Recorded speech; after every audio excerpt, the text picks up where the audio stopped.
ஜெய ஜெய சங்கர ஹரஹர சங்கர காஞ்சி சங்கர காமகோடி சங்கர பிரதோஷ சங்கர பிரத்யக்ஷ சங்கர ஓரிக்கை சங்கர ஓங்கார சங்கர நங்கநல்லூர் சங்கர நலமல்லாம் சங்கர மகா பெரிவா மகராஜிக்கு ஜெய. ஆன்மீக அன்பர்களே, உலகமெல்லாம் வாழக்கூடிய தமிழ் உள்ளங்களே, உங்கள் உள்ளங்களையும் இல்லங்களையும் நாளெல்லாம் மகிழ்வித்து கொண்டிருக்கக்கூடிய பேசு தமிழா பேசு என்கின்ற ஒரு அற்புதமான இணையதள தொலைக்காட்சி பல்வேறு வகையில் தன்னுடைய தடத்தை முத்திரையை பதித்து வருகின்றது. அந்த வகையில் தமிழனுடைய உடம்பில் ஒட்டக்கூடிய மச்சம் போல மிச்சமில்லாமல் உச்சத்தை தொடக்கூடிய வகையில் தமிழருடைய பாரம்பரிய சிறப்புகளில் ஒன்றாக இருப்பது ஆன்மீகம்.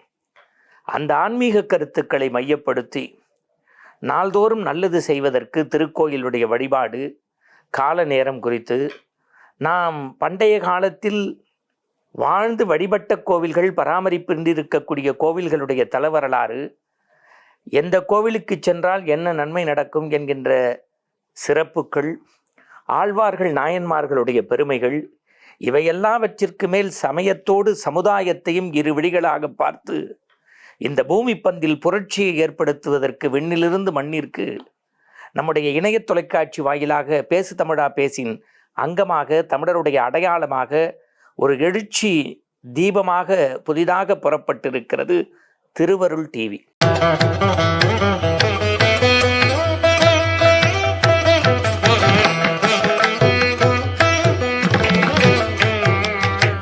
இந்த திருவருள் ஏற்கனவே உங்களுடைய அருளை பெற்றதுதான்.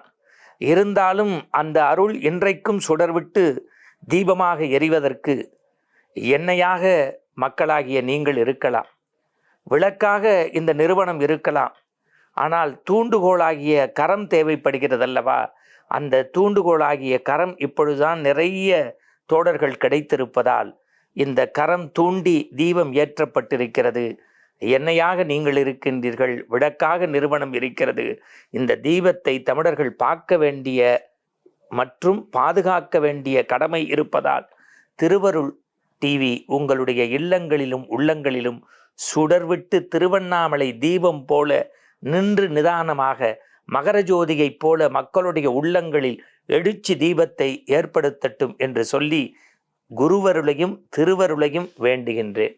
குருவருள் திருவருள் அப்படின்னோடனே நம்ம திரு அப்படின்னாலே கடவுள், எல்லாம் ஒன்று தான். நமக்கு அரியும் சிவனும் ஒன்று தான். நமக்கு சிவனும் ஒன்று, நாராயணனும் ஒன்று, அம்பாளும் ஒன்று, ஆஞ்சநேயரும் ஒன்று, விஷ்ணுவும் ஒன்று.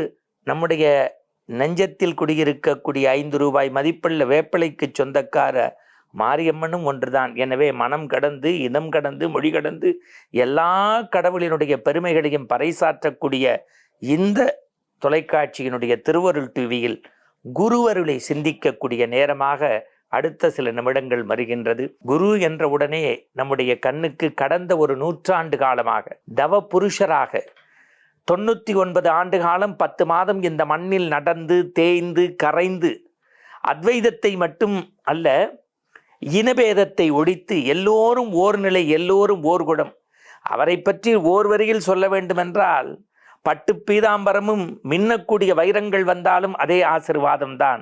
5 ரூபாய் மஞ்சள் கயிறும் 50 காசினுடைய மஞ்சள் கிடங்கும் கட்டி வரக்கூடிய சராசரி என் சகோதரிகளுக்கும் அதே ஆசிர்வாதத்தை தந்து, அது பிர்லாவாக இருந்தாலும் அம்பானியாக இருந்தாலும் சரி, பக்கத்து வீட்டு சுப்பையா ராமூர்த்தியாக இருந்தாலும் சரி, கிருஷ்ணசாமியாக இருந்தாலும் சரி, சாதாரணமாக குமாராக இருந்தாலும் சரி, எல்லோருக்கும் ஒரே சரிநிகர் சமானம் என்று தன்னுடைய அருள் பார்வையை இந்த மண்ணுக்கு செலுத்திய மாபெரும் ஞான புருஷர், தவவேள்வி சித்தர், மனித புனிதர் ஒருவர் உண்டென்றால் காவிக்கு புனிதம் தந்த அந்த கருணை கடல் தன்னுடைய நெஞ்சமெல்லாம் உருக்கி உருக்கி உருக்கி உருக்கி உருக்கி வார்த்தை சித்தர் வளம்புரிஜான் சொன்னதை போல கசக்கிய பிறகும் சத்தோடு இருந்த ஞானப்பழம் ஒருவர் உண்டென்றால் அதுதான் குருவருளை சிந்திக்கக்கூடிய காஞ்சி மகா பெரிய சுவாமிகள், 68வது பீடாதிபதி.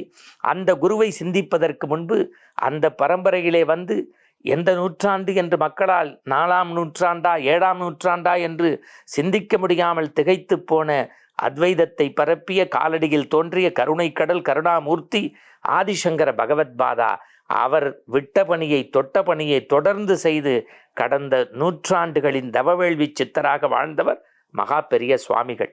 மகா பெரியவர் என்றவுடன் நம் கண்முன்னே வருவது அவருடைய ஞான குரு. பெரியவரிடத்தில் எல்லோரும் போய் வேடிக்கையாக கேட்டார்கள், உங்களுக்கு பிடித்த பண்டிகை எது? கிருஷ்ண ஜெயந்தியா, ஸ்ரீராம நவமியா, அனுமன் ஜெயந்தியா, அல்லது தீபாவளியா, அல்லது சங்கடகர சதுர்த்தியா, இல்லை மகர சங்கராந்திரியா என்று போட்டி போட்டார்கள். ஒற்றை வரியில் அந்த குரு சொன்னார், இந்த மண்ணுலகில் எனக்கு பிடித்த பண்டிகை சங்கர ஜெயந்தி. சங்கரர் மட்டும் இந்த மண்ணில் அவதரிக்கவில்லை என்றால் இத்தனை திருவிழாக்களும் இல்லையே என்றாரே. அப்படி தன்னுடைய குலகுருவை, தன்னுடைய ஞான குருவைத்தான், குருவினுடைய அவதார திருநாளைத்தான் தன்னுடைய திருவாக நினைத்து வணங்கினாரே. அந்த குருவாகிய மகா பெரிய சுவாமிகளை 2 நிமிடங்கள் உங்களோடு சிந்திக்க ஆசைப்படுகின்றேன். தாயினுடைய பெருமையை இந்த மண்ணுக்கு சொன்னார், இதிகாசத்தினுடைய பெருமையை சொன்னார், எளிய வாழ்க்கையை வாழச் சொன்னார், பிடியரிசி திட்டத்தை தந்தார், எறும்புகளுக்கு உணவு தருவதற்கு அரிசிமா கோலமாவில் கோலம் போடச் சொன்னார். இவை எல்லாவற்றிற்கு மேல் இந்த மண்ணுலகில் வேத பாடசாலைகளும் அறநெறி வகுப்புகளும் தேவாரம் திருவாசகங்களும் கோசாலைகளும் திருக்கோயில்களும் நேர்த்தியோடு இருக்க வேண்டும். சமுதாயத்தினுடைய சாளரம், சமுதாயத்தை தாங்கும் அறிவு பல்கலைக்கழகம் மட்டுமல்ல, அஸ்திவார பல்கலைக்கழகம், திருக்கோயில்கள் என்பதை இந்த மண்ணுக்கு சொன்ன மகத்தான குரு யாரென்றால் காஞ்சி மகா பெரிய சுவாமிகள். அவருடைய பொற்குடத்திற்கு பொட்டு வைத்த ஒரு செய்தி சொல்கின்றேன். ஒரு மதிய வேளை காஞ்சிபுரத்தினுடைய மாவட்ட ஆட்சித்தலைவர் வருகின்றார், பெரியவரை சேவிக்கின்றார், அருகே செல்கின்றார். ஐயா, உங்களுடைய விண்ணப்பத்தை பரிசீலித்து 2 மாதத்திற்குள் நான் கோரிக்கை நிறைவேற்றுகின்றேன் என்றார். ஒற்றை புன்னகை, தாமரை இதழ் விரிவதைப் போல விரித்து கொண்டே பெரியவர் சொன்னார், நீங்கள் உண்டு வாருங்கள், பேசிக்கொள்ளலாம் என்றார். உணவருந்தி மாவட்ட ஆட்சித்தலைவர் வந்தார். எனக்காக ஒரு உபகாரம் என்றார். கையெடுத்து வணங்கி உத்தரவிடுங்கள், வில்லிலிருந்து புறப்பட்ட அம்பு போல செய்கின்றேன் என்றார். அப்பொழுது ஆட்சித்தலைவரிடம் சொன்னார், யார் சொன்னாலும் நம்முடைய மடத்தைச் சேர்ந்தவர்களும் ஊர் மக்களும் உங்களிடத்தில் கொடுத்த அந்த விண்ணப்பத்தை பரிசீலிக்காதீர்கள். ஏன்? வேண்டாம். எல்லோரும் வேண்டும் என்கிறார்கள், நீங்கள் ஏன் வேண்டாம் என்கின்றீர்கள்? என்ன விண்ணப்பம் என்று எனக்கு தெரியும். மடத்திலிருந்து 3வது கட்டிடம் மசூதி. அங்கு காலையிலிருந்து பாங்கு என்கின்ற தொழுகைக்கான அந்த சத்தம் வருகின்றது, இடைந்தலாக இருக்கும். எனவே மசூதிக்கு வேறு இடம் பாருங்கள் என்று விண்ணப்பம் தந்தார்கள். 2 மாதத்தில் செய்து தருகின்றேன் என்று நீங்கள் கோரிக்கை வைத்திருக்கிறீர்கள். அதுதானே அருள் கூர்ந்து அது காலையில் மசூதியிலிருந்து ஒளி எழுப்புவதாக இவர்கள் சொல்கின்றார்கள். காமாட்சி பராசக்தியே மசூதி வாயிலாக வந்து என்னை எழுப்புவதாக நான் நம்புகின்றேன். மடம் இங்கேயே இருக்கட்டும், மசூதி அங்கேயே இருக்கட்டும். மாவட்ட ஆட்சித்தலைவர் மக்கள் பணியை பாருங்கள் என்றார். நெகிழ்ந்து போனார் மாவட்ட ஆட்சித்தலைவர்.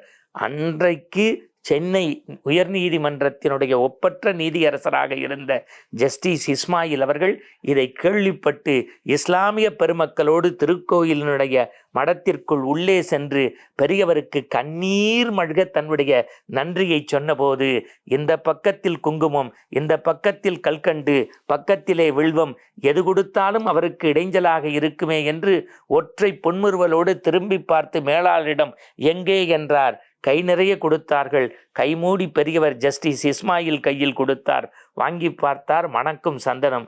இஸ்லாமிய பெருமக்கள் எப்போதும் சந்தோஷமாக சந்தன கூடைத்தான் தர்காவில் பூசிக்கொள்வீர்கள். மடத்திற்கு வந்தாலும் உங்கள் மனம் நோகக்கூடாது. எல்லோரும் இன்புற்றிருக்கவே அன்றி வேறொன்றும் அறியேன் பராபரமே என்று ஒற்றை புன்முறுவல் சொன்னபோது, வீட்டுக்குடிருக்கின்ற போது இந்துவாக இரு, இஸ்லாமியனாக இரு, கிறித்துவனாக இரு, சமுதாயம் என்கின்ற வீதிக்குள் வருகின்ற போது இந்தியனாக இரு என்று இந்த மடத்திற்குள் மனித புரட்சியை செய்த அந்த குருவை வணங்கி இந்த திருவருள் டிவி வாயிலாக எங்கள் தொழில்நுட்ப கலைஞர்கள், எங்களுடைய விளம்பரதாரர்கள், எங்களுடைய நிகழ்ச்சி நிர்வாகம் எல்லார் சார்பாகவும் உங்களுக்கு இதயம் கனிந்த வணக்கங்களை, வாழ்த்துக்களை பதிவு செய்கின்றோம். உங்கள் இல்லத்தில் மங்களம் பொங்கி, மனையறம் தங்கி, மலைவளம் சுரந்து எல்லோரும் இன்புற்றிருக்கவே என்கின்ற ஒற்றை சொல்லையே வாழ்த்து செய்தியாக சொல்லி, இனி அவ்வப்போது நம்முடைய திருவருள் டிவியில் உங்களோடு நான், என்னோடு நீங்கள் இணைந்திருப்போம். ஆன்மீகத்தின் வழியில், அறநெறியில் தமிழால் இணைவோம், ஆன்மீகத்தால் உயர்வோம். வாழ்க வளமுடன்.